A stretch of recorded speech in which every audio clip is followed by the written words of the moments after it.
In this video, I'm going to be looking at reactions of aldehydes and ketones with nitrogen-containing compounds and how functional groups such as imines, enamines, aminals, oximes, and hydrazones are formed.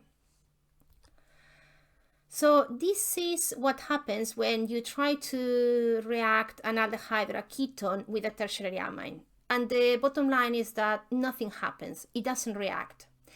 You form this intermediate of reaction, which is not favorable, and the intermediate reverts quite quickly to the original products. That in itself seems like a no-go. Well, if it doesn't react, it doesn't sound interesting. However, it can be used quite effectively in something called nucleophilic catalysis. It is possible to use tertiary amines as catalysts in other reactions, specifically for this inability to react in this intermediate. And I will show you that in a future video. With primary and secondary amines, it is more successful. An aldehyde or a ketone can react with a primary amine and form an imine. This is the mechanism of reaction. So again, the carbonyl group, as in many other cases, the partial positive charge of the carbon is very attractive to any nucleophile. The primary amine is a nucleophile, so there is a first attack of this nitrogen from the amine to the carbon of the carbonyl group, and this intermediate is formed. Very easily the intermediate can lose a hydrogen to stabilize this, to remove this positive charge in the nitrogen and form these intermediate states. And the hydroxyl group is not a good leaving group, not particularly good leaving group, but water is a really good leaving group. So the next step is your oxygen from the hydroxyl group capturing a hydrogen ion and forming this OH2 leaving group, and that is a really good leaving group. So that helps the nitrogen, helps the reaction along, and the electron sitting on top of the nitrogen form a double bond with the carbon, and what molecule of water is eliminated, and then just by the simple loss of a hydrogen ion, the final product, the imine, is formed. When aldehydes and ketones react with secondary amines, they form called enamine. And this is the reaction. Again, it can be an aldehyde or it can be a ketone. And look at these hydrogens that I've highlighted here in green. And the reason why I've highlighted them is that because it's necessary for that carbon, the carbon right next to the carbonyl group, to have at least one hydrogen for the enamine to form.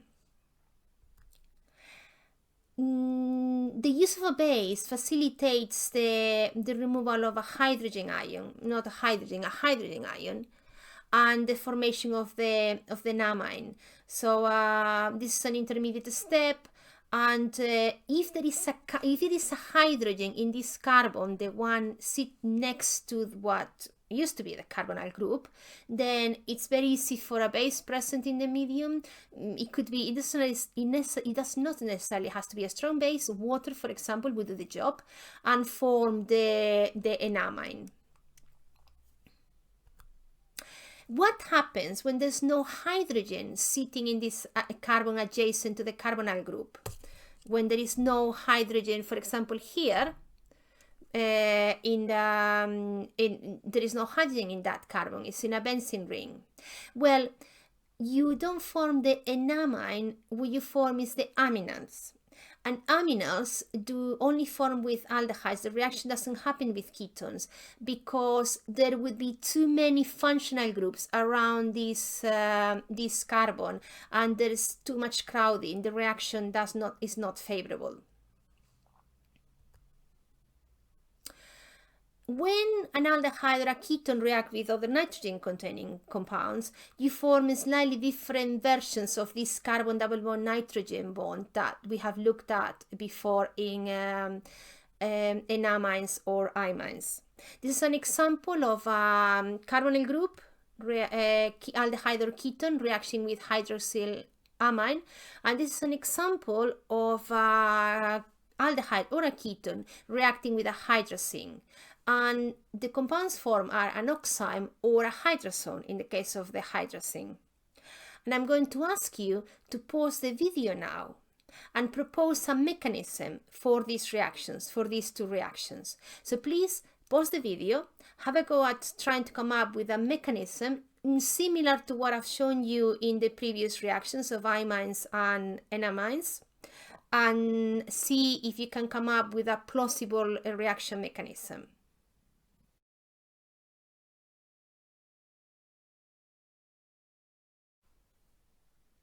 So I hope that you stopped the video and had a go at trying to come up with a reaction mechanism yourself.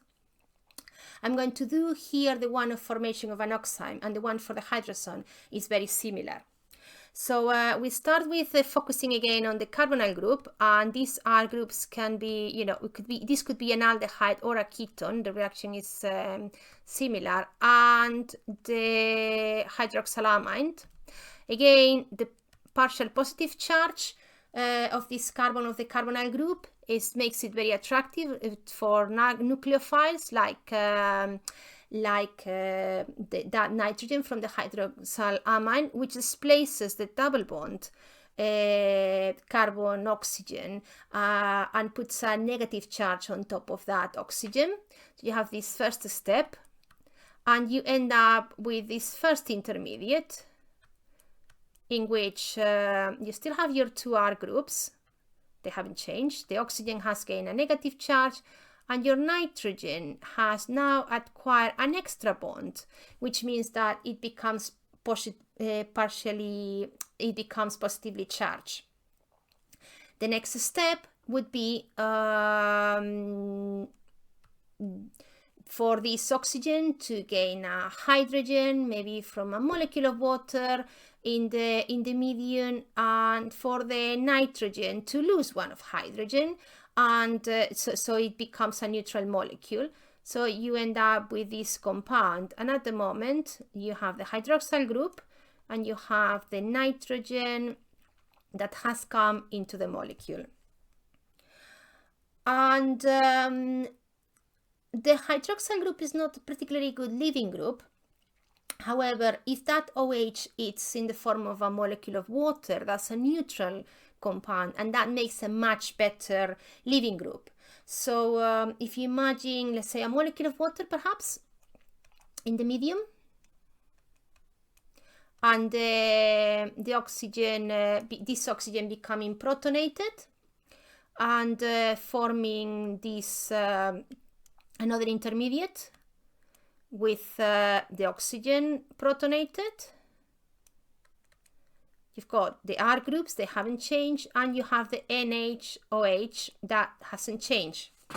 And now we are in a much better position, because now the nitrogen is able of trying to form a double bond with the carbon, and in this case the carbon can get rid of something. It can remove. There is a leaving group in this structure, which is this molecule of water that can leave quite easily, and just form the oxime, and it will be almost there. We're almost there. We just have well, our nitrogen is still protonated because it hasn't lost anything. It has added one extra bond, and you form a molecule of water for each oxime bond you form. And then the last step would be just losing this hydrogen to generate the oxime, the target compound. So looking at this mechanism, if you haven't done it yet, I would encourage you to try to come up with a similar mechanism for the case of the formation of a hydrazone. And that's all for this video. Thank you very much for watching, and I hope it was useful.